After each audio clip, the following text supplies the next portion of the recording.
Dans l'univers de Naruto, il existe 5 grands villages cachés qui dominent le monde ninja. Chacun possède son histoire, ses valeurs, ses ninjas puissants et son Kage. Voici leur présentation. Premièrement, le village caché de la Feuille. C'est le plus célèbre et le plus puissant des villages, situé dans le pays du feu. Fondé par Hashirama Senju et Madara Uchiwa, il repose sur la philosophie de la volonté du feu, protéger la génération future et la mission de chaque ninja. Parmi ces Hokage légendaires, on retrouve Minato, le 4e, et bien sûr Naruto Uzumaki, le 7e. Kiri, le village caché de la brume. Situé dans le pays de l'eau, Kiri est longtemps surnommé le village de la brume sanglante à cause de ses méthodes d'entraînement cruelles où les élèves devaient s'entretuer. C'est la patrie des 7 épéistes de la brume, dont Zabuza Momochi et Kisame Oshigaki. Plus tard, sous Mei Terumi, le village tente de changer son image sombre. Kumo, le village caché des nuages.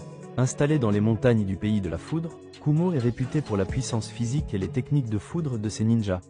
C'est le village de Killer Bee, le Jinchuriki de Hachibi, et du 4e Raikage, connu pour sa force brute.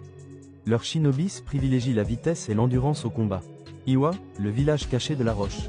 Situé dans le pays de la terre, Iwa est connu pour la résistance de ses ninjas et leurs techniques de Doton, élémentaire. Le 3e Tsuchikage, Onoki, incarne ce pouvoir avec son jutsu de particules. On y retrouve aussi Deidara, l'artiste explosif de l'Akatsuki. Ce village est stratégiquement important grâce à son armée disciplinée. Suna, le village caché du sable. Implanté dans le désert du pays du vent, Suna est un village marqué par les guerres et les intrigues politiques.